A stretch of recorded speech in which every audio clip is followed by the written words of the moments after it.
안녕하십니까. 이번 세미나 발표를 맡은 고려대학교 산업경영공학과 DSBA 연구실 석사과정 노건호입니다.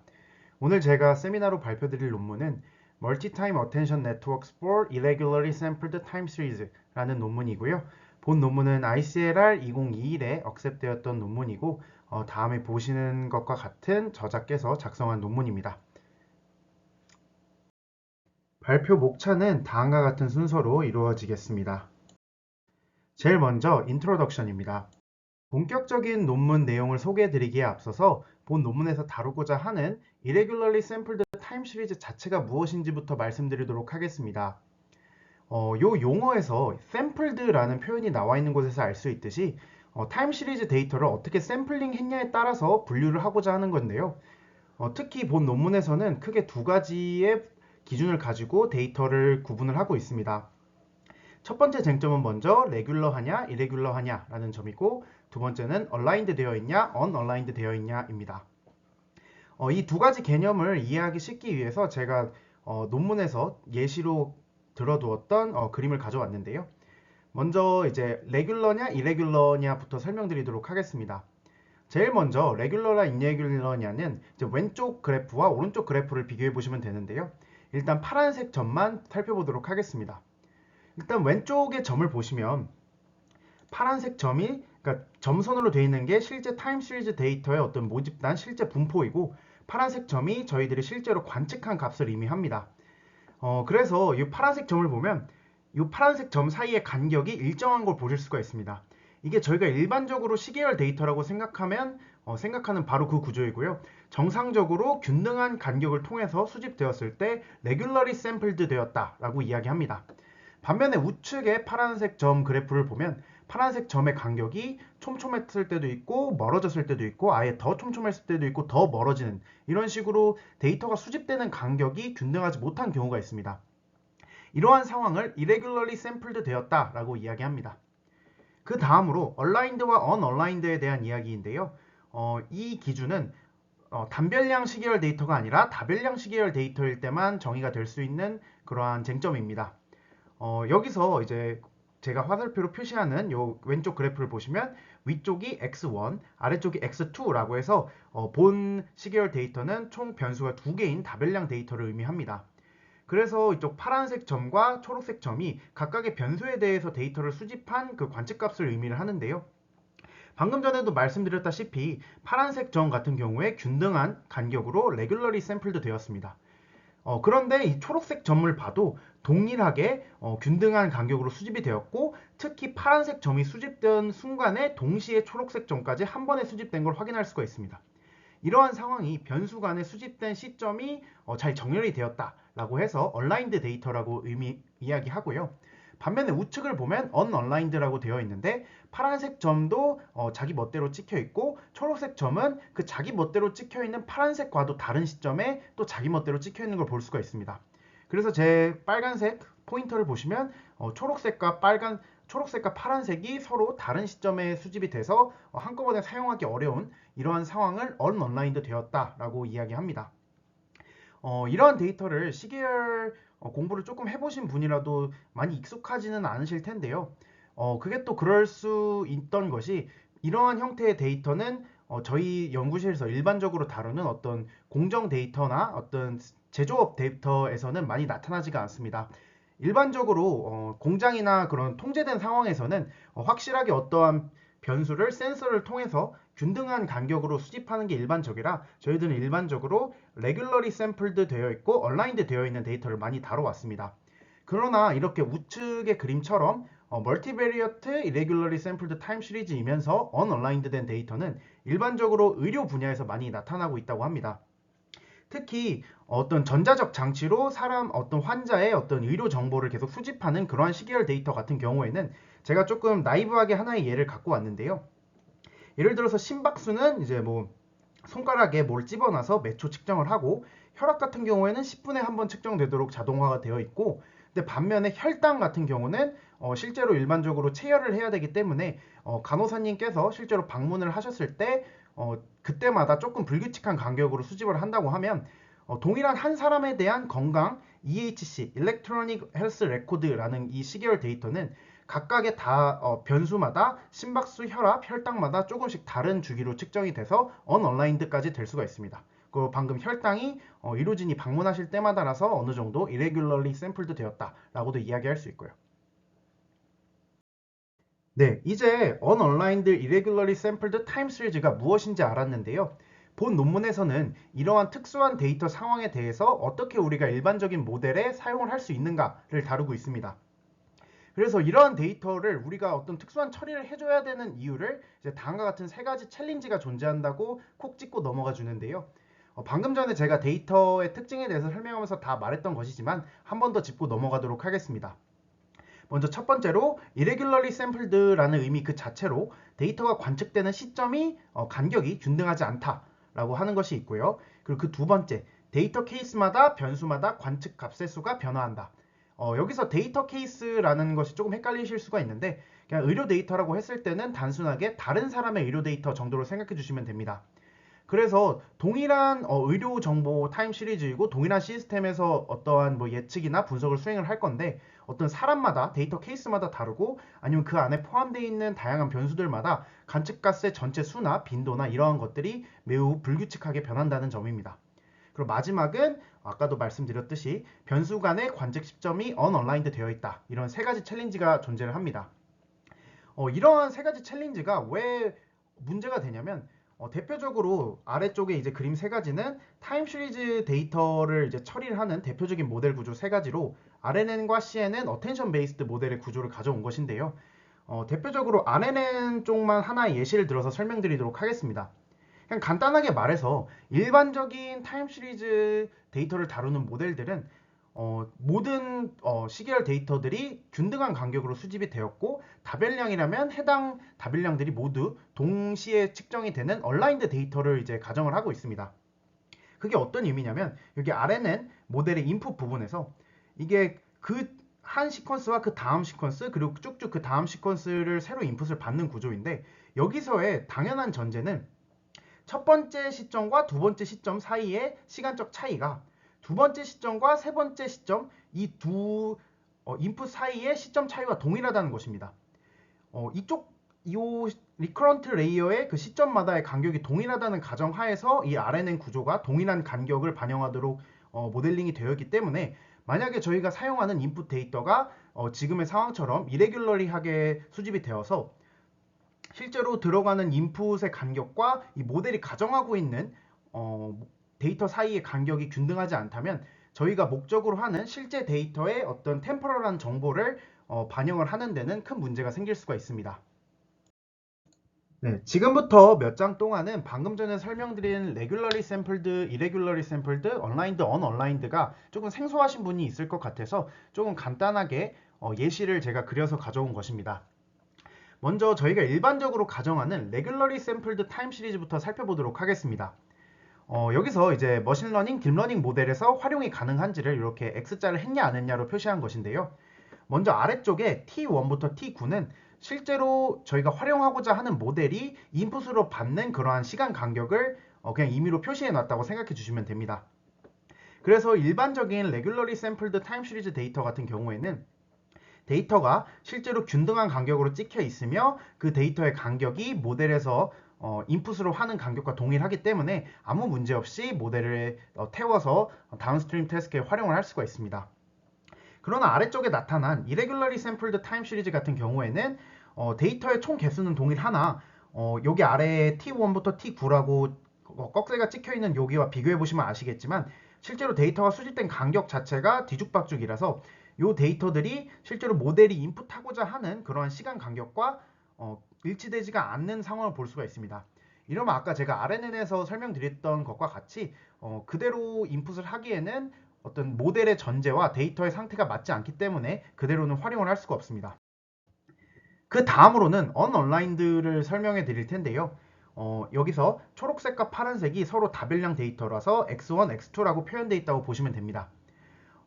먼저 아래쪽에 x2 초록색을 보시면 마치 이게 단변량 변수라면 아무 문제 없는 것처럼 t1부터 t9까지 균등한 간격으로 데이터가 수집되어 있는 걸 보실 수가 있는데요. 위쪽에 x1으로 나타난 파란색을 보시면 제가 이 x 천홍을 일단 무시하시고 파란색 점만 보시면 실제로는 아래쪽에 X2 데이터보다 2배나 많이 수집이 되어 있습니다.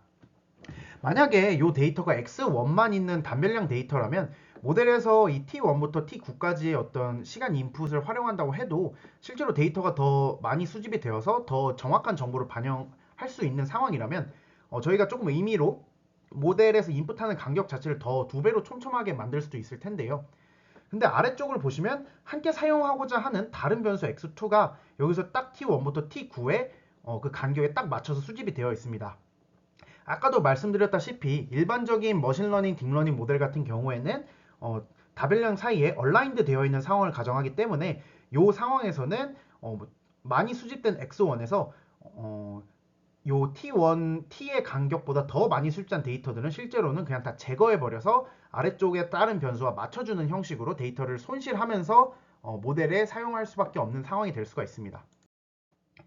네, 그 다음으로는 irregularly sampled 되어 있고 unaligned 된 본 논문에서 다루고자 하는 상황을 예시를 들어본 건데 여기를 보시면 이제 X1 같은 경우도 조금 간격이 뒤죽박죽 되어 있고 X2도 그렇고 X3도 그렇습니다. 그런 와중에도 각각의 세 개의 변수 사이에 얼라인드도 되어 있지 않아서 실제로 이 데이터를 저희가 일반적으로 타임 시리즈 데이터 분석에 사용했던 다양한 모델들을 활용하기에는 많은 무리가 있다라는 것을 보여드리려고 본 예시 가져왔습니다. 그래서 방금 전에 보여드린 것 같은 상황에서 어떻게 이런 데이터를 처리해서 활용을 할 수 있게 할 것이냐가 본 논문의 이제 메인으로 이루고자 하는 바인데요. 그게 어떠한 점인지 오버뷰를 통해서 간단하게 요약해서 말씀드리도록 하겠습니다. 그냥 한마디로 정리를 하자면 unaligned irregularly sampled time series 데이터가 일반적인 모델 모두에 적용이 가능하도록 어떻게 데이터를 처리해보자 라는 것이고, 이거는 다르게 표현하자면 원래의 데이터를 모델에서 활용할 수 있도록 regularly sampled time series 형태로 만들어주자라는 것입니다. 그래서 이걸 어떻게 하는지가 본 논문의 핵심적인 아이디어고 컨트리뷰션일 텐데 뒤에서 설명드리겠지만 간단하게 먼저 한번 짚고 넘어가면 모델에서 사용하고자 하는 시간, 여기서라면은 이제 T1부터 T9 이러한 사용할 시간을 레퍼런스 타임 포인트라고 정의를 하고 해당 타임 포인트에 해당하는 시계열 값을 어텐션 메커니즘을 통해서 산출하겠다는 것입니다. 그래서 여기를 보시면 이제 T1부터 T9가 레퍼런스 타임 포인트라고 되어 있고 현재는 데이터가 X1 같은 경우는 좀 지나치게 촘촘하게 수집이 되어 있고 X2 같은 경우는 irregularly sampled 되어서 뭐 몇몇 부분은 이제 비어 있는 상황입니다. 이럴 때 이 레퍼런스 타임 포인트 자체를 쿼리로 해서 이 데이터들을 해당 쿼리 레퍼런스 포인트에 해당하는 값들로 이제 어텐션 메커니즘을 통해서 산출을 한다면 실제로는 이제 얼라인드 되고 레귤러리 샘플드 되는 타임 시리즈로 변환을 해줄 수가 있게 되고, 이 상황에서는 저희가 일반적으로 사용하는 머신러닝, 딥러닝 모델에 적용할 수 있다라는 점입니다. 네, 이렇게 해서 기본적인 인트로덕션은 종료됐고 지금부터는 이제 본 연구의 선행 연구들에 대해서 말씀드리도록 하겠습니다. 가장 먼저 irregularly sampled time series 데이터를 다루고자 하는 접근법의 대분류부터 말씀드리도록 하겠습니다. 크게 두 가지로 생각해 볼 수 있는데요. 먼저 irregularly sampled 데이터를 처리를 해서 일반적인 모델에 활용이 가능하도록 하는 데이터베이스드 방법과 모델 구조 자체를 irregularly sampled time series 데이터가 활용이 가능하도록 특수하게 구조를 만드는 모델 베이스드 방법이 있습니다. 각각의 접근법들에 대해서는 바로 뒤부터 조금 더 설명을 해드릴 예정이니까 간단하게만 먼저 짚고 넘어갈 텐데요. 가장 먼저 데이터베이스드 방식의 discretization 같은 경우는 데이터 자체를 레귤러한 간격이 보장되는 수준까지 다운샘플링 한다 정도로 생각해 주시면 됩니다. 그 다음으로 인터폴레이션 기반의 방법 같은 경우에는 일반적으로 저희가 보관법, 인터폴레이션을 하는 것과 동일하게 앞뒤의 데이터들을 활용해서 필요한 시점에 필요한 간격의 데이터를 만들어서 사용하는 기법입니다. ODE 같은 경우에는 이제 인터폴레이션 기법의 하나인데 성질이 조금 독특해서 빼놓은 것인데요. ODE 솔버라는 특수한 계산을 통해서 연속된 시간 간격이라고 가정한 상황에서 어떤 데이터의 궤적을 계산하고 그 궤적을 통해서 필요한 시점의 값을 생성해서 활용하는 것입니다. 다음으로 이제 모델 구조를 irregularly sampled 데이터가 활용이 가능하게 변경을 한다는 건 사실 되게 감이 안 오실 텐데요. 각각의 구체적인 방법론마다 전혀 다른 구조를 보이기 때문에 아래의 두 가지 모델에 대해서 간략하게 예시를 들어서 이후에 설명드리도록 하겠습니다. 가장 먼저 데이터 베이스드 어프로치의 Fixed Temporal Discretization 방법을 설명드리도록 하겠습니다. 좀 전에 다운샘플링이라고도 말씀드렸는데요. 다시 어떤 것인지 말로 설명을 드리면 어떤 설정한 고정된 크기의 빈마다 하나의 값을 가지도록 데이터를 축약한다 라고 말씀드릴 수 있습니다. 이것은 다시 말하면 이제 모델에서 일반적으로 사용하는 Regularly Sampled Time 시리즈가 될 수 있도록 데이터를 다운샘플링 한다고 하는 건데, 이제 가장 간단한 예시는 왼쪽 하단에 제가 포인터로 표시하는 부분을 보시면 됩니다. 여기서 이제 모델에서 사용하는 좀 일반적인 시간 간격을 이 t 간격이라고 생각하시면 되는데, 이 데이터를 보시면 실제로 여기 x가 쳐져 있지 않은 일반적인 동그라미 같은 경우에는 등 간격으로 찍혀 있는 데이터입니다. 근데 이 상황에서 이 데이터 같은 경우는 특수하게 이 등 간격 이외에 추가적인 정보가 여기 x 쳐져 있는 동그라미로 추가적인 정보가 더 있는 것입니다. 물론 일반적인 머신러닝, 딥러닝 사용 환경에서 데이터가 많다는 건 추가적인 정보이기 때문에 활용하면 좋겠지만, 여기 요 T1부터 T9란 요 간격을 저희가 어떤 고정된 크기의 빈이라고 한다면 해당 간격 내에서는 하나의 데이터만 이제 설정을 해서 데이터를 축약을 해야 합니다.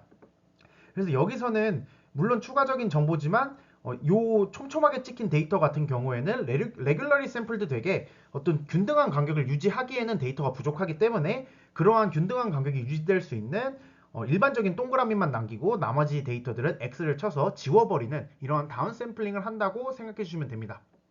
이게 이제 가장 기본적인 상황이고, 또 이제 다르게 가운데 쪽을 보시면 이제 다별량이라는 가정하에서 아까 전에도 제가 예시로 보여드린 것과 동일한데, 이제 다별량 중에서 이제 다른 변수가 어떤 일정한 간격을 유지를 하고 있을 때 어떤 또 다른 변수는 더 촘촘한 간격으로 데이터가 수집되어 있다 하더라도 얼라인드 데이터를 가정하는 일반적인 모델을 활용하기 위해선 어느 정도 하향 평준화하는 느낌으로 다운 샘플링하여 추가되는 데이터들을 많이 삭제해야 된다라고 생각해 주시면 됩니다. 근데 여기서 이제 제가 일반적으로 다운 샘플링이나 데이터를 제거하는 경우만 말씀을 드렸는데, 이게 어쨌든 간에 하나의 빈에 하나의 값을 가지도록 축약을 하면 되기 때문에 단순히 제거하는 게 아니라 해당 빈 내 값들을 에버리지를 통해서 어떤 평균 값을 반영하는 것으로 데이터를 이제 최대한 덜 이제 손실하도록 하는 방법도 있습니다. 여기서 요 초록색과 요 왼쪽 상단의 그림이 이제 대응된다고 보시면 되는데, 여기서 이제 하나의 빈마다 단순히 지우는 게 아니라 그 두 개들을 전부 평균을 쳐서 하나의 값으로 만든다고 표시한 것입니다. 그래서 약간 주의해 주실 점은 바로 뒤에 이제 인터폴레이션이라는 방법을 설명드릴 텐데, 인터폴레이션이 이제 다음 시점의 값을 이제 활용하는 거기 때문에 이제 일반적으로 인터폴레이션의 에버리지를 많이 사용하잖아요. 근데 그것과 다른 점은 인터폴레이션은 미래 시점의 데이터까지 함께 활용할 수 있는 반면, 여기 디스크리타이제이션 같은 경우는 특정한 빈이 결정이 된다면 해당 빈 내에서 그 빈 내에서만 계산을 한다는 점이 조금 다르다고 보시면 됩니다. 그래서 여기 보시면 요 간격 내에서는 무조건 이 안에 있는 것만 이제 에버리지를 한 걸 보실 수가 있습니다. 이제 이러한 경우에 이제 방금 말씀드렸다시피 해당 빈 안에 이제 정보가 중복인 경우 이제 뭐 평균을 해서 축약을 하든 아니면 단순히 이제 다운 샘플링을 지워버리든 어떤 특수한 처리가 필요하고, 만약에 이제 일반적인 어떤 빈을 정해놓고 데이터를 축약을 하고 있는데 특정한 빈들이 비어있는 경우가 있다면 그에 대한 고려도 필요합니다. 뭐 가장 간단하게는 이러한 빈들이 없도록 더 큰 간격을 반영하는 경우도 있고요. 근데 이러한 상황은 가장 나이브하고 간단하게 적용을 할 수가 있지만 정보의 축약 과정에서 정보의 손실이 많이 발생하는 방식입니다. 제가 보여드린 예시들은 마치 이제 지우는 데이터가 별로 없어 보이지만, 만약에 우측처럼 두 번째 변수가 이렇게 듬성듬성하게 찍혀 있다면 첫 번째 변수는 여기 보이시는 것보다 훨씬 더 많이 데이터를 손실해야 할 수도 있습니다. 네, 다음으로는 이제 인터폴레이션 베이스드 방식에 대해서 말씀드릴 텐데, 좀 전에도 가볍게 짚고 넘어왔지만 요 인터폴레이션이라는 이름에 일치하도록 그냥 현재나 과거뿐 아니라 미래의 정보도 함께 사용해서 필요한 위치의 정보를 인터폴레이션 한다라고 보시면 됩니다. 그래서 이제 가장 간단한 인터폴레이션의 대표적인 이제 선형 보관의 예시를 보여드린 건데, 실제로는 이제 파란색 점의 데이터만 수집이 되어 있는데 모델에서 이렇게 T1부터 T9 시점의 데이터를 이제 필요로 할 때 그 간격으로 인풋하는 게 필요로 할 때 여기 빨간색 점 같이 그 앞뒤에 파란색 실제 관측값을 선형으로 잊고 그 선 상에서 실제로 필요한 위치의 데이터를 보관하여서 요 일반적인 데이터 일반적인 모델에서 필요한 데이터 간격으로 데이터를 생성을 해서 활용하는 것을 이제 인터폴레이션 기반의 방식이라고 합니다. 이 구체적인 인터폴레이션 방식에 따라서 구체적인 방법론이 구분이 되는 거고, 제가 하나 예시로 갖고 온 아래쪽에 IPNet이라는 논문 같은 경우에는 제가 오늘 설명드리고자 하는 본 논문의 동일한 저자가 본 논문을 작성하기 2년 전에 작성한 논문이라서 하나 예시로 갖고 온 건데, 이제 요 방식 같은 경우는 인터폴레이션에서의 특징이 뭐냐면, 이제 존재하는 데이터 포인트, 여기서 보시면 이게 인터폴레이션 하는데 활용한 요 파란 점들을 의미하는데, 요 점들을 기준으로 요 점의 주변부에 대해서 RBF 커널, 즉 주변에 어떤 정규 분포를 가정을 해서 그 RBF 커널을 통해서 인터폴레이션을 수행한 방법론입니다. 이런 식으로 이렇게 인터폴레이션 하는 방법에 따라서 다양한 인터폴레이션 베이스드 방법이 있다고 생각해 주시면 됩니다. 이제 다음으로는 좀 전에도 이제 가볍게 설명을 드렸던 인터폴레이션 베이스 등의 ODE 방법인데요. 이 ODE 방법론 같은 경우에는 주어진 타임 시리즈 데이터가 일반적으로 저희가 뭐 RNN 베이스드 모델들이나 이런 것을 사용을 할 때 시간은 물론 이제 당연히 컨티뉴어스 하지만 실제로 저희가 모델을 활용을 할 때는 어느 정도 이제 디스크리트한 간격인 것처럼 모델에 인풋을 하게 됩니다. 그러나 요 OD라는 아이디어의 이제 기본적인 핵심은 이러한 데이터가 디스크리트한 게 아니라 실제로는 되게 연속된 시간 간격에 수집된 것이다. 그렇기 때문에 데이터는 어떠한 궤적을 가질 수가 있고 그를 통해서 우리가 필요한 계산을 해낼 수가 있다라는 것입니다. 그래서 요거 같은 경우에는 간단하게 말씀드리면 어떤 주어진 타임 시리즈 데이터가 디스크리트한 간격에서 벗어나서 샘플의 연속적인 다이나믹, 실제로 샘플이 어떻게 이동하는지에 대한 다이나믹과 그를 통한 어떤 레이턴트 트래젝터리, 그를 통한 실제로 데이터가의 궤적을 학습을 통해서 얻어낼 수가 있습니다. 그래서 그런 식으로 우리가 궤적을 얻어낸다면 그 궤적을 통해서 우리가 원하는 시점의 값을 이제 예측해서 생성해낼 수 있다는 아이디어인데요.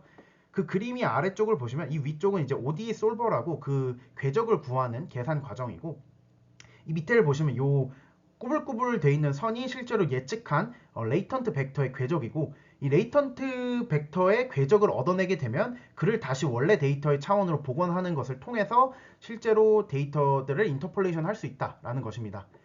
본 요 그림도 그렇고 요 설명 같은 경우에 실제로 저희 연구실의 졸업생인 김정석 석사의 요 Latent ODE for Irregularly Sampled Time Series Data라는 페이퍼 리뷰, 이것도 이제 세미나 영상과 발표 자료가 공개가 되어 있으니까 관심 있는 분들은 찾아보시면 좋을 것 같습니다. 다음으로 모델 베이스드 방식의 대표적인 두 가지 방법론을 설명드리도록 하겠습니다. 모델 베이스드 어프로치들이 모델의 구조 자체를 Irregularly Sampled Time Series가 사용될 수 있게 변경했다고 말씀을 드렸는데요. 이제 대표적으로 LSTM과 GRU 유닛에 조금 변화를 주어서 그러한 모델 구조 변화를 이뤄낸 기본적이고 대표적인 논문 두 가지를 이제 설명드리도록 하겠습니다. 제일 먼저 왼쪽에 Phased LSTM이라고 해서 이제 LSTM 구조에 변화를 준 모델인데요. 저희가 일반적으로 알고 있는 LSTM 구조에 이제 추가적으로 두 개의 게이트를 추가한 것입니다. 이쪽에 빨간색으로 표시된 K라고 되어 있는 두 개의 게이트가 추가된 것인데요. 이 게이트들은 이제 데이터가 들어오는 주기에 관계없이 독립적인 주기로 열리고 닫히는 게이트입니다. 이게 어떤 의미를 가지냐면 이 게이트가 열리는 경우에만 웨이트를 업데이트하는 구조로서 이제 마치 메트로놈이 일정한 박자를 유지하는 것처럼 그러한 그 일정한 독립적인 주기로 이 K라는 게이트가 열고 닫히기 때문에 이레귤러리 데이터 자체를 인풋은 받을 수 있지만 이 웨이트에 대한 업데이트는 게이트가 열리는 레귤러한 간격으로 이제 진행된다라고 생각해 주시면 됩니다. 오른쪽에 GRU-D 같은 경우는 이제 GRU-DK를 줄인 것으로 의료 데이터에서만 활용을 하는 이제 방법론입니다. 이제 본 방법론의 특징은 irregularly sampled 데이터를 irregularly sampled 되었다라는 관점이 아니라 missing value의 관점으로 접근했다는 것입니다. 이제 특정한 변수들이 다른 변수에 비해서 적게 수집된 경우 해당 위치가 이제 unaligned 된 데이터다라고 생각하는 게 아니라 다른 데이터들과 동일한 간격으로 데이터는 있을 텐데 해당 없는 위치는 이제 데이터가 미싱된 것이라고 이제 간주를 하는 방법입니다. 즉 그러한 미싱된 포인트를 어떻게 이제 채워줄까로 이제 모델을 구조를 이제 설계를 한 건데, 아까 처음에 제가 이제 의료 분야에서만 사용한다는 점이 여기서 나옵니다. 이제 여기서 의료 데이터에만 사용한다는 점은 이제 모든 이제 데이터의 변수들은 어쨌든 간에 인체의 항상성에 따라서 수집되지 않은 미싱 데이터 포인트가 전혀 뜬금없는 데이터 값을 가지지 않고 이전 시점에 관측된 값으로부터 이제 크게 차이가 나지 않을 거라는 가정을 가집니다. 이제 그러한 가정 때문에 이제 미싱된 위치의 값을 여기 나와 있는 게이트들을 통해서 이전에 관측된 값으로부터 일정한 비율만큼 계속해서 이제 반영을 하도록 하는 것입니다. 여기서 이전 시점에서 미싱된 다음 시점으로 얼마만큼의 값을 반영할지가 여기서 이제 decay 비율, 여기 decay 텀을 통해서 이전 시점의 값을 일정한 decay 비율을 통해서 줄여서 계속해서 미싱된 부분을 반영하는 것으로 irregularly sampled unaligned 데이터가 들어와도 계속해서 활용할 수 있는 그러한 구조로 만들어진 것입니다. 이런 식으로 모델 베이스드 방식은 어느 정도 이제 복잡하고 데이터 인풋은 받을 수 있으나 어떤 데이터의 어떤 특징에 따라서 한정된 활용성을 가진다던가 좀 지나치게 데이터가 손실되는 것 같은 그러한 효과도 보이고 있습니다. 이렇게 해서 Irregularly Sampled Time Series 데이터를 다루는 다양한 어프로치들에 대해서 살펴보았고, 지금부터는 이번 논문에서 제안하는 NT-AND 모델 구조가 상당 부분 그대로 차용을 한 VAE, Variational Autoencoder에 대해서 이야기해 보도록 하겠습니다. VAE 같은 경우에는 일반적으로 많이 사용하는 모델 구조이고, 오늘 방법론의 핵심 내용은 아니기 때문에 가볍게 오늘 방법론에서 중요한 부분만 짚고 넘어가도록 하겠습니다. 모두 알고 계시겠지만 VAE는 기본적으로 오토 인코더의 형태의 모델로 인풋 X와 유사한 X'을 리컨스트럭션 하는 그러한 구조를 가진 모델입니다. 즉 마지막에 적어 놓은 것처럼 마지막에 이 X' 데이터를 생성하는 마지널 라이클리후드 P 세타 X를 최대화하도록 학습하는 것인데요. 여기서 일반적인 오토 인코더 구조와 다른 것은 이쪽에 뮤와 시그마 G라고 되어 있는 이 부분이 다른 것입니다. 여기에서는 이제 특별한 점은 데이터의 상당 부분을 설명할 수 있는 레이턴트 G의 분포를 통해서 이러한 오토인코더 구조를 활용하고자 하는 것입니다. 방금 설명드린 베리에이셔널 오토인코더의 그러한 목적을 수식으로 다시 살펴보면 이제 마지널 라이클리후드 P 세타 X는 P 세타 G를 프라이어로 가지는 G에 대해서 X가 생성될 라이클리후드를 모든 G에 대해서 적분한 것과 같다고 표현할 수가 있습니다. 그러나 G는 아까도 보셨다시피 샘플링된 데이터 상에서 추론하는 것이기 때문에 이 식에 나온 것처럼 모든 G에 대한 적분은 불가능합니다. 때문에 이러한 계산을 가능하게 하기 위해 몇 단계의 이제 과정을 거치는데, 이제 데이터 X가 주어진 상황에서 포스테리어 P 세타 X 기분 G를 계산하는 걸로 변경을 하게 됩니다. 그러나 이 식을 풀어서 써보아도 여기서 분모의 P 세타 X를 계산을 할 수가 없기 때문에 이 시점에서 본 방법론의 이름인 베리에이셔널이 등장하는 베리에이셔널 인퍼런스, 즉 변분 추론 과정을 거치게 됩니다. 변분 추론이란 간단하게 말하면 알기 쉬운 분포 Q 파이 X 기분 G로 P 세타 X 기분 G를 근사하는 과정으로 이제 VAE 인코더 디코더에서 진행되는 학습을 이제 간단하게 정리하면 다음과 같습니다. 이제 디코더 같은 경우에는 임의의 분포를 따르는 G로부터 인풋 X를 생성하는 P 세타 G 기분 X를 학습하는 것이고, 인코더 같은 경우에는 P 세타 X를 계산하는 데 필요한 P 세타 X 기분 G를 근사하는 Q 파이 X 기분 G를 학습하는 것입니다. 이제 최대화하고자 하는 마지널 라이클리후드 P 세타 X를 부호를 바꿔서 전개하면 위쪽에 보이는 식과 같고, 이제 각각의 부분 파란색과 초록색으로 표시한 각각의 부분은 각각 디코더와 인코더에 해당하는 부분이고, 그 각각에서 이제 리컨스트럭션과 레귤러라이제이션 텀의 역할을 수행을 합니다. 참고로 변분 추론을 통해서 얻는 이 VAE의 오브젝트는 이제 엘보, 에비던스 로어 바운드 오브젝티브라고도 부르고, 본 논문에서도 이 엘보 오브젝티브를 활용했다라고 설명을 하고 있습니다. 네, 이제 기본적인 백그라운드는 다 설명을 드렸고 본격적인 본 논문의 방법론에 대해서 설명드리도록 하겠습니다. 본격적인 이 방법론은 기본적으로 이제 멀티타임 어텐션 모듈이 핵심이 될 텐데요. 이 모듈의 목적을 다시 한번 짚고 넘어가도록 하겠습니다.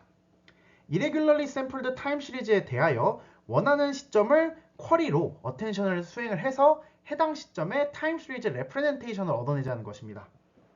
이게 그림으로 어느 정도 간단하게 이제 설명을 드릴 수가 있을 것 같은데, 이제 가장 아래쪽에 파란색과 초록색으로 찍힌 점이 아까부터 계속 살펴보았던 unaligned 되고 irregularly sampled 된 지금 현재 갖고 있는 타임 시리즈 데이터라고 생각해 주시면 됩니다. 여기 보시면 파란색이나 초록색이나 간격도 많지 않고 일반적으로 이 균등한 간격으로 수집도 되지 않았기 때문에 일반적인 모델에는 인풋시키기가 어렵습니다. 그때 여기서 등장하는 게 이 레퍼런스 포인트인데요. 여기 아까 제가 예시로 보여드렸던 다양한 그림들의 T1부터 T9 그걸 나타낸다고 보시면 됩니다. 모델에서 실제로 인풋할 수 있는 그러한 균등한 시점의 레퍼런스 포인트가 여기서 R로 주어질 때 이 레퍼런스 포인트를 쿼리로 해서 이 실제 데이터들의 시점을 키로 하고 이 레퍼런스 포인트를 쿼리로 해서 해당 시점의 어떤 타임 시리즈 레프레젠테이션을 얻어낼 수 있게 되고, 그 최종적으로 얻어낸 레퍼런스 포인트에 해당하는 타임 시리즈 레프레젠테이션, 요 H1부터 HK를 일반적인 다양한 타임 시리즈 모델에서 활용을 할 수 있게 하겠다는 것입니다. 즉 여기서 결국에는 앞뒤에 있는 데이터들을 이제 다양하게 활용을 해서 원하는 시점의 데이터를 만들어내는 것이기 때문에 기본적으로는 앞서 설명드린 접근법 중에 데이터 기반의 인터폴레이션 베이스드 방식이다라고 생각해 주시면 됩니다. 본격적으로 설명을 드리기에 앞서서 본 논문의 노테이션이 살짝 복잡하게 되어 있어서 노테이션부터 짚고 넘어가도록 하겠습니다. 첫 번째부터 우선 전체 데이터를 여기 보시는 것처럼 sn, yn이라고 나오고 n은 1부터 라지 n이라고 나와 있는데, 여기서 이 스몰 n이 1부터 라지 n까지 되어 있는 건 총 n개의 데이터 케이스라고 설명하는 것입니다. 이 데이터 케이스는 아까 제가 처음에 예시를 설명드릴 때 환자라고 친다면 조금 다른 사람, 첫 번째 사람부터 라지 n번째 사람까지의 의료 데이터 정도라고 생각하시면 되고, 요 자체가 그렇게 이해하는데 크게 중요하진 않으니까 요 n은 크게 신경 쓰지 않으셔도 됩니다. 그래서 핵심적인 것은 이제 SN과 YN인데, 일단 Y부터 살펴보면 본 방법론 같은 경우에는 이후에 이제 슈퍼바이즈드의 클래시피케이션 태스크와 언슈퍼바이즈드의 인터폴레이션 태스크 두 가지를 함께 다루고 있기 때문에 언슈퍼바이즈드인 경우에는 Y가 없고 슈퍼바이즈드 클래시피케이션 같은 경우에는 Y가 존재하는 상황입니다. 그래서 요 S가 우리가 다루고자 하는 다차원의 irregularly sampled multivariate time series 데이터 그 자체를 의미하고, Y는 해당 데이터에 대한 어떠한 레이블 값이라고 생각해 주시면 됩니다. 그래서 여기서는 이제 어쨌든 D-dimensional, 즉 총 변수가 라지 D개인 그런 상황을 이야기하고 있고, 그때 각각의 개별 변수 스몰 d에 대해서 이 시계열 데이터 스몰 sd는 다음과 같이 표시가 됩니다. 즉 여기서 이제 td, xd라고 나타나는데, 요거가 무슨 뜻이냐면 이제 D번째 변수에 대한 타임 시리즈 데이터, 여기서 특별히 개별 변수마다 다 다르게 이 시점까지 주는 것은 언얼라인드 되었기 때문에 데이터마다 다 이 t가 다를 수 있기 때문이고요.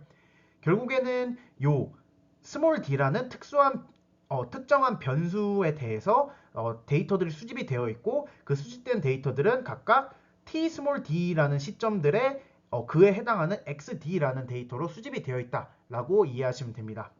그 t와 x를 다시 풀어보면 이 td는 결국 첫 번째부터 라지 l까지의 시점에 데이터가 수집되었다라는 타임 포인트가 저장이 되어 있고, 그에 해당하는 이 t1d에 해당하는 시점에는 x1d라는 실제 데이터가 관측이 되었다라고 생각해 주시면 됩니다. 결국에는 아까도 말씀드렸다시피 변수마다 언얼라인드 될 수가 있으니까 이 라지 L이라는 것도 여기 보시는 것처럼 노테이션에 라지 L에 스몰 d가 붙어 있어서 데이터마다 이 변수마다 전부 요 L이라는 개수도 다를 수가 있습니다. 이제 노테이션을 알아봤으니까 가장 본격적으로 이제 처음에 시작할 수 있는 점은 타임 인베딩입니다. 제가 이제 계속 오버뷰나 앞에서 이제 모델에 대해서 간략하게 소개를 드리면서 지속적으로 이제 어텐션 메커니즘을 사용을 하는데, 그때 이제 활용하는 것은 레퍼런스 타임 포인트를 이제 쿼리로 한다고 말씀드렸습니다. 그리고 그때의 키는 또 실제로 데이터가 관측된 시점이라고 가볍게 짚고 넘어갔는데, 이제 여기서 저희가 생각할 수 있는 점은 그 타임 포인트, 결국 타임 포인트를 우리가 어텐션 메커니즘에서 쿼리랑 키로 사용하려면 그 시간을 어떠한 임베딩으로 나타내야 한다는 점입니다. 그래서 본 논문에서는 이제 일반적으로 저희가 많이 알고 있는 트랜스포머 베이스드 모델의 포지셔널 인코딩을 어떠한 컨티뉴어스 타임으로 일반화한 버전의 타임 임베딩을 활용을 합니다. 여기서 이제 컨티뉴어스 타임으로 한 이유는 일반적으로 이제 트랜스포머 베이스드 모델은 어떤 문장의 시퀀스이기 때문에 어느 정도 이제 디스크리트한 간격인데요. 여기서 컨티뉴어스 타임으로 한 이유는 실제로 어쨌든 간에 여기서도 모델에 인풋을 할 때는 레퍼런스 포인트라고 하는 어떤 디스크리타이즈드 된 그런 시점으로 인풋을 하지만 본 논문에서 지속적으로 이야기하는 것은 어떤 강력한 플렉서빌리티가 본인들의 방법론의 가장 강력한 강점이라고 주장을 하고 있기 때문에 타임 임베딩도 컨티뉴어스 타임으로 나타내고자 하였습니다. 그래서 이제 간단하게 이제 여기 아래쪽에 실제로 타임 임베딩이 어떻게 되어 있는지 식으로 나타나 있는데 이쪽의 식을 보면 결국에는 이 타임 임베딩 같은 경우는 D의 R만큼의 차원을 가진 타임 임베딩이라고 보시면 되고 그때 각각의 그 차원의 값들은 요 식에 대입해서 나온다고 보시면 됩니다. 보면 일반적으로 저희가 포지셔널 인코딩이나 다양한 타임 임베딩 방식에서 사용하는 것과 비슷하게 어떤 삼각함수 안에 파라미터들을 두어서 이제 학습 가능한 타임 임베딩으로 만들어 놓은 것인데요. 그래서 이쪽을 보시면 결국에는 이제 W랑 알파가 저희가 학습을 통해서 이제 학습할 수 있는 파라미터를 의미하고 여기서 이제 W 같은 경우에는 요 사인 함수의 frequency 쪽을 의미하고 알파는 이제 페이지를 의미를 합니다.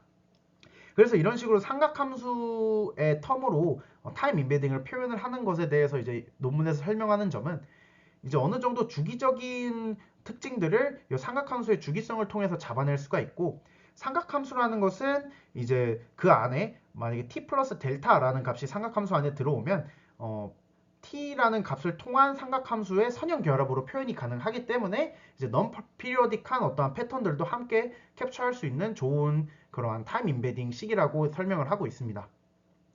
여기서 하나 또 주목해야 될 점은 이쪽에 갑자기 나타난 H라는 것인데요. 이제 멀티 타임 어텐션 모듈이 H 임베딩을 활용을 합니다. 라지 H. 여기서 라지 H는 총 라지 H개의 타임 임베딩을 이제 설정을 해준다는 것인데요.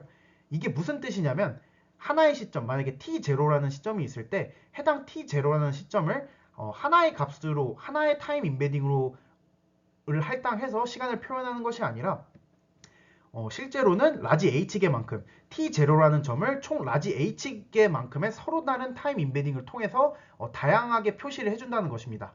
지금 당장은 보시면 이게 왜 하나의 시간을 다양하게 표시를 해주지? 라고 이해가 안 되실 텐데 제가 뒤에서도 설명드리겠지만 결국에는 저희가 일반적인 이제 버트나 트랜스포머 베이스드 모델의 멀티헤드 어텐션처럼 이제 다양한 시간 간격에 서로 다른 간격으로 집중할 수 있도록 하는 그러한 멀티헤드 어텐션과 유사한 역할을 주려고 하는 것입니다.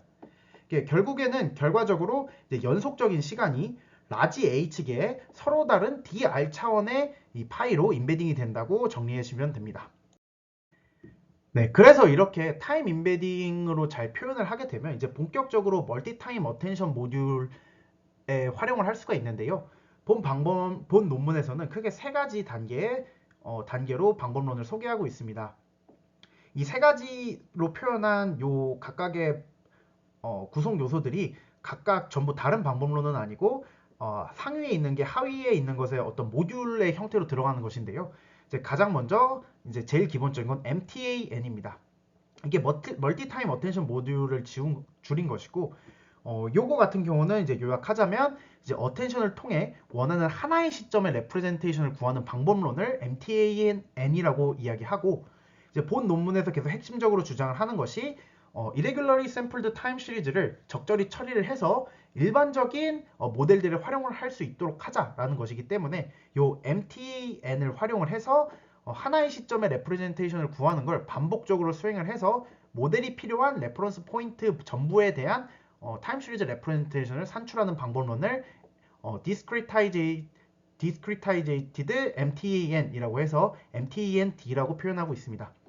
마지막으로 이제 MTAND full 같은 경우에는 어쨌든 간에 본 논문이 계속해서 일반적인 모델을 활용할 수 있다고 이야기했는데 그래서 이제 MTAND를 통해서 우리가 일정한 간격의 레퍼런스 포인트에 대한 레프레젠테이션을 산출을 했으면 그걸 실제로 우리가 모델에서 어떻게 활용하는지 보여줄게 라는 뜻으로 이제 실제로 VAE 구조에 MTAND를 적용한 그러한 모델을 함께 제안하고 있습니다.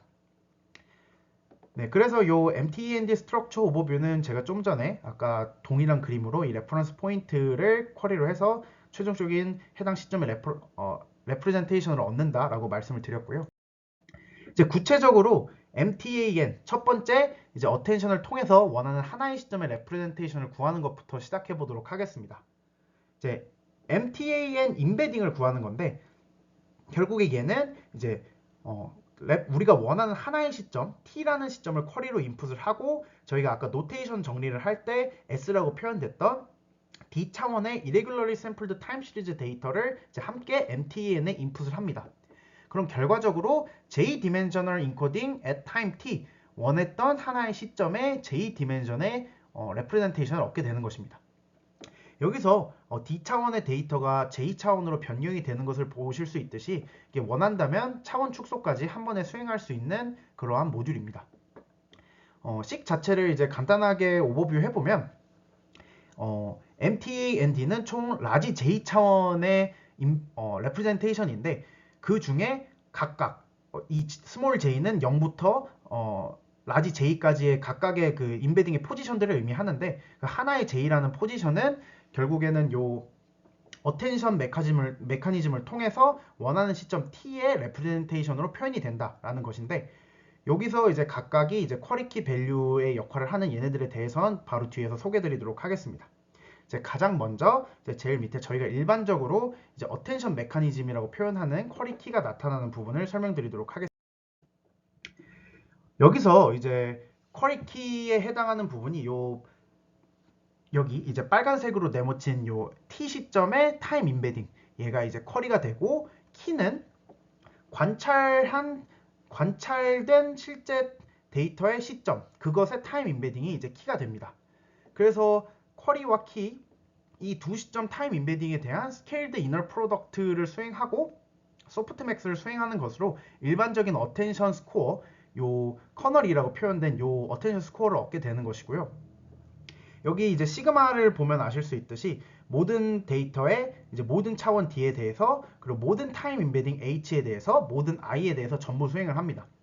아까 말씀드렸던 H 같은 경우에는 결국 타임 인베딩이 총 라지 H개로 이제 여러 개가 됐기 때문에 나타나는 거고 이제 모든 차원에 대해서 실제로 모든 1부터 라지 L까지 모든 데이터에 대해서 전부 이제 어텐션을 수행을 해서 그 정보들을 이제 축약을 하는 원하는 시점 t에 대한 이제 스코어를 얻게 되는 것입니다.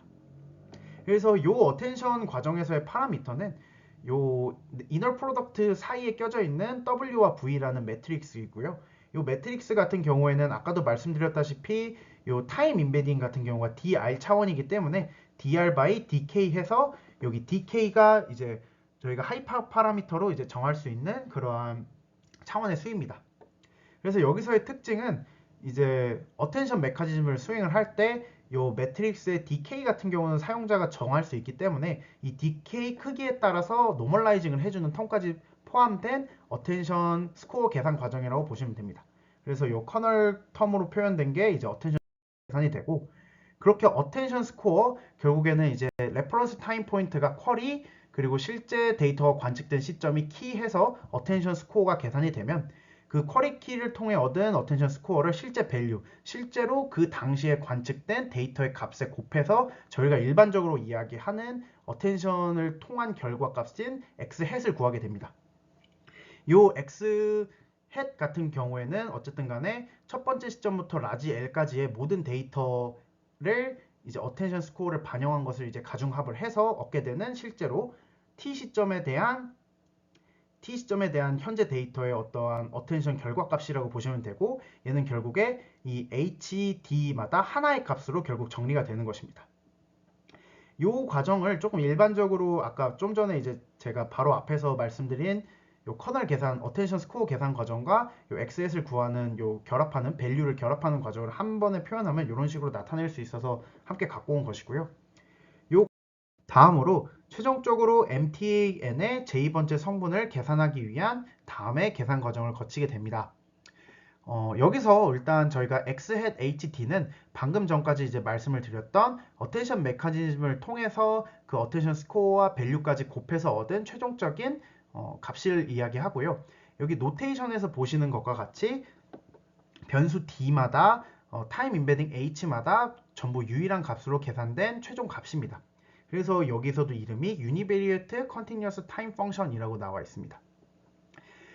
여기서 요 그림에 나와 있는 식에서 의미를 하는 점은 최종적으로 MTAN representation 라지 J만큼의 차원을 가진 요 representation의 제2번째 성분에 대해서 계산을 할 때 어쨌든지 간에 우리는 D 차원의 벡터를 J 차원의 벡터로 나타낼 것이고 총 H개만큼 나와 있던 요 정보를 하나의 차원으로 축약을 해야 되기 때문에 걔네들을 적절하게 선형 결합을 해서 나타내겠다라는 식인 것이고요.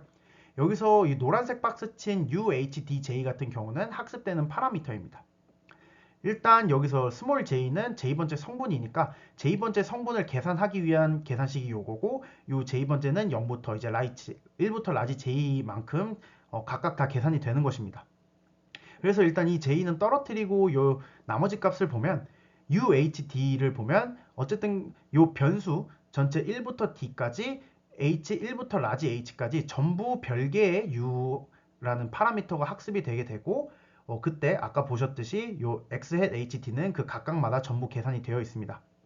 이게 결국 무슨 의미냐면 어쨌든 변수 D마다 요 학습되는 파라미터가 전부 다르게 적절하게 학습이 된다면 변수 D마다 서로 다른 타임 임베딩 이 H가 1부터 라지 H까지 있을 때 이 타임 임베딩이 어떤 롱텀에 집중하는 타임 임베딩도 있을 것이고 숏텀에 집중하는 타임 임베딩도 있을 것인데 그러한 간격에 대한 차이를 이 변수 D마다 이 가중치를 통해서 다르게 적용해 줄 수 있다는 것입니다. 결국에 이제 서로 다른 변수가 서로 다른 시점을 크게 반영할 수 있는 효과를 주는 것으로 이러한 효과 때문에 제가 아까 멀티리드 어텐션과 좀 비슷하지 않냐라고 이야기 드렸던 것입니다. 말씀드렸다시피 D차원의 데이터를 이제 J차원으로 매핑해서 차원 축소도 가능하고 원한다면 뭐 그대로도 가능한 상황이고요. 이제 결국에 여기서 앞전에도 말씀드렸다시피 타임 임베딩도 이제 아까 W랑 알파를 통해서 학습을 하고 UHDJ를 통해서 이제 최종적으로 이제 선형 결합으로 요 X 햇에서 끝나는 게 아니라 선형 결합까지 나타내는 것을 통해서 이 MTAN 같은 경우에는 논문에서는 익스트림한 플렉서빌리티를 확보했다라고 이야기하고 있습니다. 방금 전까지 해서 이제 MTAN 하나의 시점에 대한 타임 시리즈 레프레젠테이션을 얻는 과정을 다 설명을 드렸고요. 이 다음으로 나오는 이제 discretized MTAN 요약해서 MTAND라는 이제 모듈은 아주 간단합니다. MTAN이 하나의 시점에 대한 것을 얻는 과정인데 모델에서는 여러 시점을 레퍼런스 포인트로 요구를 하니까 결국에는 이 레퍼런스 포인트마다 이 MTAN을 반복해서 수행을 하면 된다는 이야기입니다. 요 그림은 아까 그대로 나온 거고 방금 전에 이제 말씀드린 걸 요약해서 보면은 요 MTND라는 것은 결국 R1부터 RK까지 총 K개의 레퍼런스 포인트에 대한 타임 시리즈 레프레젠테이션을 얻는 게 목적이니까 요 MTND의 첫 I번째 즉 만약에 R1이라고 하면 여기가 R1이 들어간다면 이제 첫 번째 MTND 결과값은 MTAN을 R1에 대해서 그 R1이라는 레퍼런스 포인트에 대해서 하나의 레프레젠테이션 얻는 것이 결국 이 MTAND의 첫 번째가 된다. 그리고 마지막 RK 같은 경우 마찬가지로 이 MTAN의 RK 시점에 하나의 레프레젠테이션 값을 구한다. 이런 식으로 결국에 이 MTAN을 반복해서 MTAND 값을 구한다고 보시면 됩니다. 결국 이 레퍼런스 포인트 R1부터 RK를 전부 수행을 해서 최종적으로는 H는 H1부터 HK까지 시점에 원하는 모델이 필요한 모든 시점의 타임 시리즈 레프레젠테이션을 구할 수 있게 된 겁니다. 여기서 또 특징은 여기 각각의 어텐션을 구하고 또 최종적으로 결합하는 이 과정이 어쨌든 간에 요 시점마다 요 R1부터 RK 시점마다는 서로 연속된 계산이 아니라 병렬적으로 계산이 가능하기 때문에 데이터만 준비가 되어 있으면 GPU를 통한 병렬 연산이 가능하다는 것이 본 논문에서도 또 강하게 주장하면서 강점으로 내세우는 것입니다. 마지막으로 얻어낸 레퍼런스 포인트의 레프레젠테이션이 논문에서 주장하는 것처럼 일반적인 뉴럴 네트워크 모델에 적용될 수 있는지 확인할 차례입니다. 논문에서는 다음 장표에 보이는 것처럼 MTAND를 VAE에 적용한 MTAND full을 예시로 보여주고 있습니다. 모델의 구조 자체는 정말로 VAE의 중간중간에 MTAND가 들어간 형태로 자세한 수식보다는 본 논문의 모듈이 어떻게 적용될 수 있는지만 이해하시면 될 것 같습니다. 기본적으로는 우측의 그림처럼 Irregularly Sampled Time 시리즈가 인코더와 디코더를 거치는 구조로 G는 VAE 모델의 가정에 따라서 IIT이고 Standard Multivariate Normal Distribution을 따릅니다. 이 상황에서 이제 인코더부터 살펴보겠습니다. 원래 Irregularly Sampled Time 시리즈 데이터가 K개의 레퍼런스 포인트와 함께 MTAND에 인풋되게 됩니다. 결과적으로 레퍼런스 포인트에 해당하는 타임 시리즈 레프레젠테이션을 얻을 수 있게 되고 일반적인 VAE 모델과 동일하게 Long-Term Temporal Dependency를 활용하기 위해서 이 RNN을 통과하게 됩니다. 그 다음으론 피드포워드 네트워크를 통과를 해서 레이턴트 변수 G에 대한 분포를 다이아고널 가우시안으로 이제 산출을 하게 되고요. Q를 통해서 레이턴트 베리어블에 대한 분포를 출원하게 됩니다. 이제 그 다음으로는 요 아웃풋이 그대로 디코더로 들어가게 되는데 요 레이턴트 값들이 RNN을 거쳐서 템포럴 디펜던시를 다시 얻게 되고 그 다음에 이제 MTND를 또 타임 포인트, 요 레퍼런스 포인트, 타임 포인트를 인풋을 해서 최종적으로 인터폴레이션 여기 아래쪽에서는 실제로 이 점선의 분포를 가진 데이터에서 파란색, 초록색으로 점이 찍힌 데이터만큼을 이제 우리가 갖고 있었는데 최종적으로 이러한 VAE 과정을 통해서 리컨스트럭션을 할 때는 요 타임 포인트, 여기서 레퍼런스 포인트로 요 X축의 모든 타임 포인트를 전부 인풋을 해서 요 분포 전체에 대한 추정, 결국 이 디스트리뷰션 자체를 인터폴레이션 하는 과정을 보여주고 있습니다. 여기서 추가로 요 오른쪽에 회색, 흐린색으로 이제 클래시파이어가 나와 있는데 요거는 저희가 일반적으로 오토인코더 계열의 모델을 어떤 차원 축소, 차원 데이터의 축약 과정으로 활용을 해서 요 레이턴트 스테이트를 클래시파이어에 사용하는 것과 동일한 구조를 이야기하고 있고요. 뒤쪽에서 이제 클래시피케이션 태스크를 수행을 할 때 요 전체 모델의 레이턴트 스테이트를 뽑아와서 클래시피케이션을 수행하는 과정이라고 보시면 됩니다. 이제 방금 보여드렸던 모델이 실제로 어떻게 학습이 되는지를 설명드리도록 하겠습니다. 앞선 그림에서 제가 설명드렸다시피 최종적으로 이제 디코더에서 전체 분포를 인터폴레이션 하는 과정을 거치게 되는데요. 그때 인터폴레이션은 unsupervised learning이 될 것입니다. 그때 이제 unsupervised learning은 아까 전에 제가 백그라운드에서 VAE에 대해서 설명을 드릴 때 결국에 VAE의 오브젝티브 펑션을 그대로 elbow 오브젝티브라고 가져온다고 말씀드렸는데 그것을 이제 식으로 보여준 것입니다. 위쪽이 앞선 VAE의 오브젝티브의 식을 그대로 옮겨 놓은 것이고 아래쪽이 현재 VAE 모델의 elbow 오브젝티브입니다. 결국에는 이 위쪽의 오브젝티브를 부호랑 노멀라이즈 텀 빼고는 전부 그냥 현재 데이터 상황에 맞춰서 텀 노테이션만 바꾼 꼴인데요. 결국 동일한 식입니다. 그렇기 때문에 추가적인 이 노멀라이제이션 텀만 설명드리도록 하겠습니다. 이게 무슨 의미냐면 계속해서 데이터 자체가 데이터 케이스나 변수마다 언라인드 되어 있고 irregularly sampled 되어 있다고 말씀을 드렸는데 이는 결국 그 변수나 데이터 케이스마다 옵서베이션의 수가 차이가 많이 날 수 있다는 것입니다. 이게 이러한 노멀라이제이션 텀 없이 그대로 사용을 하게 된다면 결국에는 옵서베이션의 수가 많은 변수나 데이터 케이스가 학습에 훨씬 지대한 영향을 끼치게 되고 그러한 값에 너무 학습이 치중이 될 수 있기 때문에 결국에는 실제로 변수의 데이터가 수집된 개수가 이 라지 L로 표현이 되는데 그 개수만큼 각각의 학습 과정에서 나눠주는 것을 통해서 특정한 변수가 지나치게 학습에 반영되는 것을 막아주는 그러한 노멀라이제이션 텀이 추가됐다고 보시면 됩니다.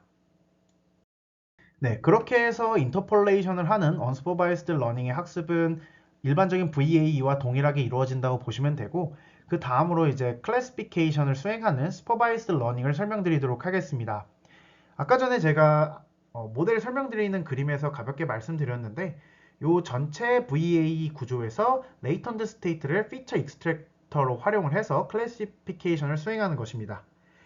이때 학습하는 과정은 어쨌든 간에 전체 리컨스트럭션 하는 텀인 이제 방금 전에 이제 전장에서 설명드렸던 unsupervised 텀이 그대로 들어가게 되고 추가로 이쪽에 초록색으로 내모친 클래시파이어의 supervised 학습을 하는 텀이 추가가 되는 것입니다.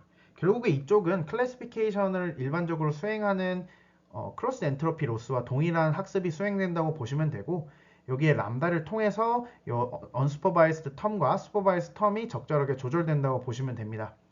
여기에 나와 있는 클래시파이어는 사실 모델의 효과를 이 전체적인 구조에 대한 이 모델에 주장하는 바를 확인하기 위해선 크게 어떤 구조를 사용해도 상관은 없지만 본 모델에서는 이제 GRU에다가 두 개의 fully connected 네트워크를 추가한 형태를 사용하고 있다고 합니다.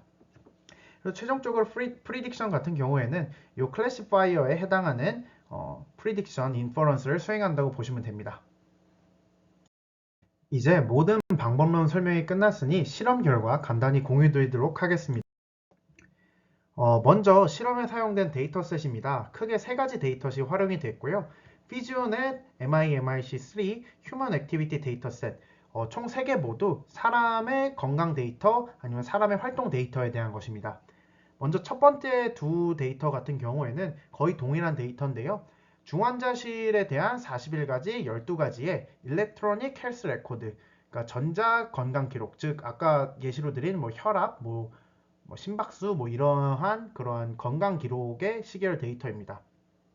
두 데이터 모두 결과적으로는 이제 중환자실에 어떤 환자가 들어왔을 때 48시간 동안의 환자의 건강 정보와 최종적으로 레이블 같은 경우에는 48시간 이내에 중환자실에서 사망했나 안 했나로 이제 레이블이 되어 있고요. 아래쪽에 휴먼 액티비티 데이터 같은 경우에는 사람의 자세에 대한 12가지 타임 시리즈 데이터입니다. 예를 들어서 특정한 시점에 사람의 왼팔의 각도는 30도고 오른쪽 발목의 경우에는 좌측으로 꺾여 있다. 약간 이런 식으로 사람의 자세에 대한 12가지의 타임 시리즈 데이터라고 생각하시면 됩니다. 이 데이터에 대한 레이블은 각각의 시점에 11개의 동작 중 어느 동작에 해당하는지를 레이블이 되어 있습니다. 예를 들어서 오른쪽 발목이 20도 꺾여 있고 왼쪽 발목이 10도 꺾여 있으면 걷고 있는 중이다. 약간 이런 식의 데이터라고 생각하시면 됩니다. 각각의 데이터의 수치는 아래와 같고 학습을 할 때 트레인과 밸리데이션 테스트는 다음과 같이 분리했다고 합니다. 그 다음으로 이제 태스크에 대해서 설명을 드리면 인터폴레이션 태스크 같은 경우에는 이제 아까 보여드린 데이터셋에 대해서 데이터셋을 분리를 해서 일부분은 학습에 사용하고 그를 통해서 나머지 보지 않은 부분에 대해서 인터폴레이션을 수행하는 방식으로 실험을 수행했다고 합니다. 학습에 사용하는 비율은 50%에서 90%로 변경을 해서 실험을 하였고 90%라는 거는 전체 데이터의 90%로 학습을 하고 나머지 10%에 대해서 인터폴레이션을 수행한 성능을 평가했다는 것입니다. 클래시피케이션 테스트에 대해서는 데이터마다 조금 다른 실험 환경인데요. 우선 앞쪽에 두 개, 중환자실 건강기록 같은 두 데이터, 피지오넷과 MIMIC 같은 경우에는 어쨌든 간에 레이블 자체가 전체 데이터 하나에 대해서 48시간 이내 사망 여부가 이진 분류된 것이기 때문에 실제로 이 태스크 자체도 전체 데이터 하나에 대해서 이진 분류를 수행하는 태스크이고 클래스 자체가 사망하는 경우가 더 적은 임밸런스 상황이기 때문에 AUROC를 통해서 성능을 리포팅하고 있습니다. 그 다음에 휴먼 액티비티 데이터셋 같은 경우에는 아까도 말씀드렸다시피 데이터의 각각 시점에 대해서 자세들이 전부 레이블이 따로 되어 있기 때문에 각각 시점에 대해서 멀티 클래스 클래시피케이션을 수행을 한 것이고 클래스 임밸런스 문제가 크지 않기 때문에 애큐러시를 통해서 성능을 리포팅하고 있습니다. 그 다음으로 실험에서 추가적으로 어블레이션 스터디 성격으로 모델의 구조에 조금 변화를 주어서 비교를 하고 있는데요. 먼저 첫 번째 MTAND 풀 같은 경우는 아까 전에 설명드린 본 논문에서 제안하는 핵심 모델 인코더, 디코더 모두 사용하는 그러한 구조를 보이고 있고 MTAND ENC 여기서 인코더를 의미하는데 클래시피케이션 태스크의 경우에는 사실 인터폴레이션 부분이 없고 단지 레이턴트 스테이트로 뽑아낸 상태에서 클래시파이어를 태우는 이 부분만을 통해서도 클래시피케이션 태스크는 수행할 수 있기 때문에 오른쪽 그림에 보이듯이 디코더 부분이 잘려나가고 인코더 끝단에서 바로 클래시피케이션을 수행을 하는 그러한 모델 구조를 TAND, ENC라고 해서 비교 대상으로 삼고 있습니다.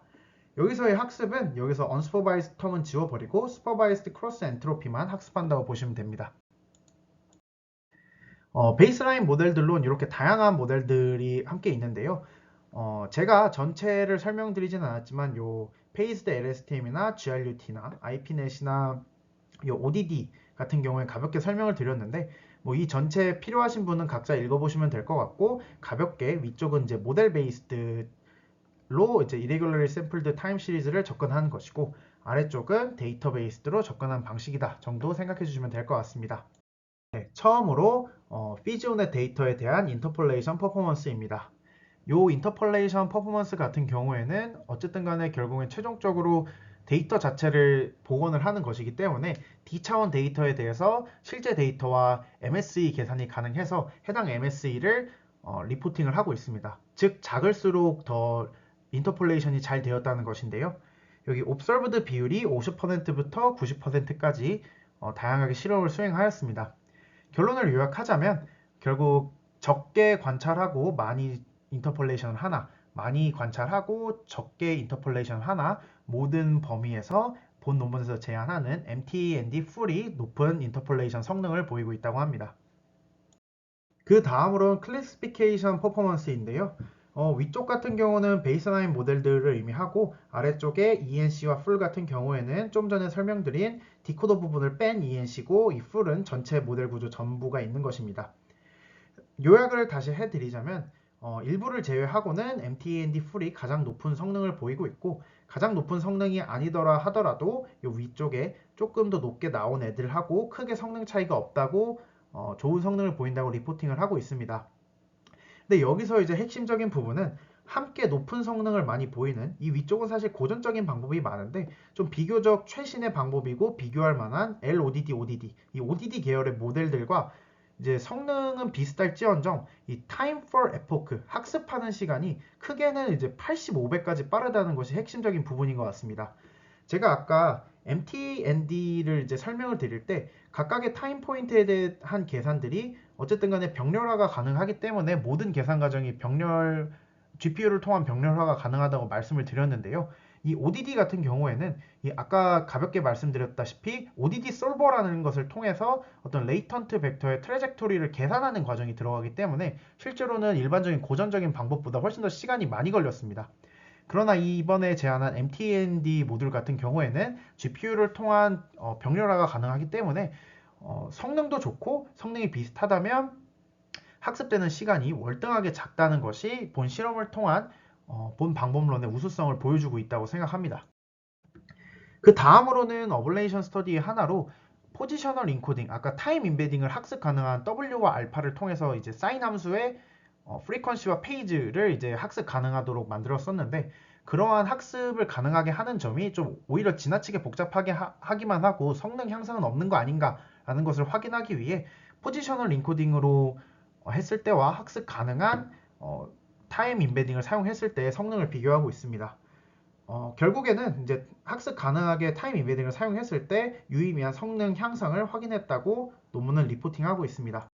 마지막으론 가상으로 생성한 데이터를 활용을 해서 MT&D full과 LODD, ODD가 얼마나 인터폴레이션을 잘 하는지를 비교해주는 실험입니다. 이 가상의 데이터는 랜덤 샘플링된 10개의 점으로부터 RBF 커널을 통해서 주변에 대한 로컬 인터폴레이션을 통해서 데이터를 생성한 것이고요. 이쪽 위쪽에 보이는 빨간색 요 궤적이 실제 그라운드 트루스 궤적입니다. 그래서 결국에는 요 아래쪽을 보시면 X라고 쳐져 있는 점들만 가지고 MT&D full이 인터폴레이션을 어떻게 수행하는지 LODD, ODD가 인터폴레이션을 어떻게 수행하는지를 보여주고 있습니다. 여기서 이제 크게 실제로는 데이터가 있었던 부분에 대한 리컨스트럭션도 수행을 하고 아예 데이터가 없던 부분에 대해서는 이제 인터폴레이션까지 수행을 해서 각각을 비교하고 있습니다. 스코어 자체는 MSE 스코어로 비교를 하고 있는데요. 뭐 숫자만 보면 이제 MT&D가 월등하게 좋은 성능을 보이고 있습니다.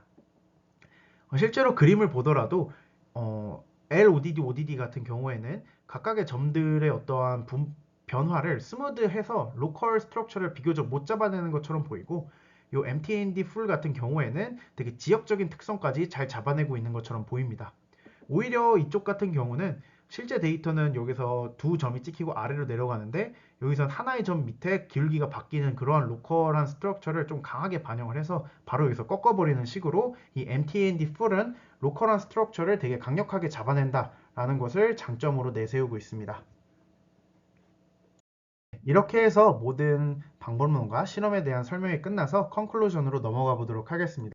마지막으로 컨트리뷰션 정리해 보겠습니다. 첫 번째가 가장 본 논문의 핵심일 텐데요. Unaligned Multivariate Irregularly Sampled Time 시리즈에다가 어텐션 메커니즘을 적용하는 것으로 원하는 시점의 레프레젠테이션을 얻을 수 있도록 하였습니다. 그 다음으론 바로 이전 실험에서 MTEND가 어떤 로컬한 스트럭처를 잘 잡아낼 수 있는 이유인데 어텐션을 통해서 템포럴 시밀러리티를 학습을 하였고 템포럴리 디스트리뷰티드 라텐트 레프레젠테이션을 사용을 하기 때문에 이 타임 시리즈의 로컬 스트럭처를 잘 반영하고 있습니다. 그리고 함께 재현한 모델인 MTND full이 당시에 인터폴레이션과 클래시피케이션 태스크 모두에서 소타 성능을 달성하였습니다. 마지막으로 설명드렸듯이 추가로 필요한 모든 연산 과정이 병렬 처리가 가능하기 때문에 학습 시간이 크게 감소하였습니다. 네, 이렇게 해서 이번 세미나 발표 설명이 모두 종료되었습니다. 긴 시간 들어주셔서 감사합니다.